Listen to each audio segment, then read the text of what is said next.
In Spanish, we'll be using Poster My Wall. So the first thing you'll need to do is just Google Poster My Wall or go to postermywall.com. And then when you get to this page, you'll need to make an account. So on the right-hand side, it says Login. And then it says sign up with your email address if you don't have an account, which I'm guessing it's the majority of us. So you're going to sign up for free. Go ahead and put in your school pass email and school password twice. Mark down that you are age 13 or older. If not, touch base with Mrs. Murphy and she'll let you know what to do. And then uncheck notify me of promotions and updates, because then you won't get junk mail from this. I'm going to go ahead and sign in real quick. When you get to this main page, you're going to click on Create Your Poster Now and choose Blank Canvas. You then have the option of choosing a portrait or landscape, so you pick what you'd like. And then you'll be picking your background, so you can do a gradient, solid color, you can upload an image that you've saved, do a stock image for background, or you can take a look at the backgrounds they have. So I'm just going to browse backgrounds, and I'm going to take a look at some of the different categories and what they have, and go ahead and choose a background. And then I'll just click Apply. If I decided that I didn't want this background at any point, I can go here on the right-hand side where it says Background, Image, Change, and I could go in here and I could say, you know, I really wanted something different, this isn't working out for me, and I can change that background. Even if I have images and text in already, I can change the background. On the left-hand side, you can insert photos and text, clip art, and once again backgrounds. So photos, I can either add my own photos. So these would be ones that I've uploaded, I've went out to my home drive, I found something, and I bring it in. And once I've uploaded it, it's there for good.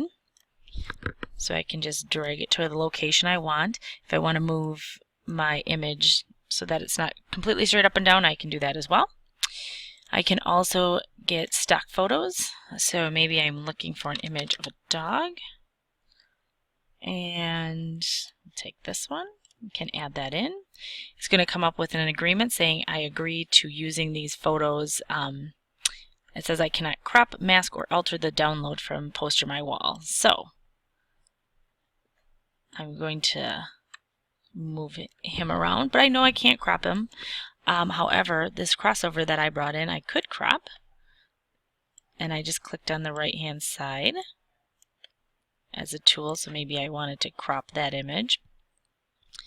I'll do that a little bit more. I can also change the transparency or opacity on the right-hand side, so you can see how I make something look a little more transparent. If I was wanted to overlap images and maybe I wanted to cross over on top of the dog a little bit, I would just click on that, and then I have a send to front button. So I can easily click sending things to front or back. For text, you can add plain text, and this would be used for more sentences and paragraphs of information. If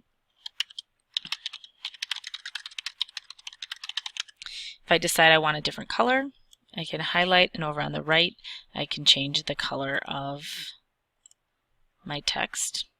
I can also change the alignment, if it's centered or not, the line height and spacing. So there's a lot of different things you can actually do with the text on the right-hand side.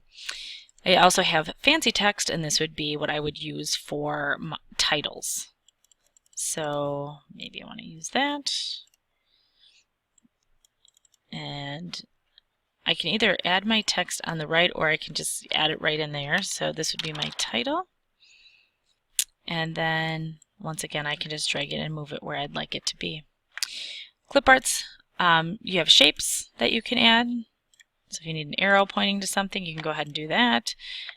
Once again, you can just simply resize.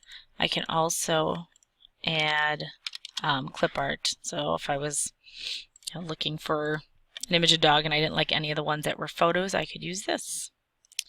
Once I have everything that I need, I can then save this. And actually, I would encourage you to save about every 15 minutes during class, because this does not have an automatic save like a lot of web tools do. So I would save every 15 minutes to make sure that you have the information that you've already done.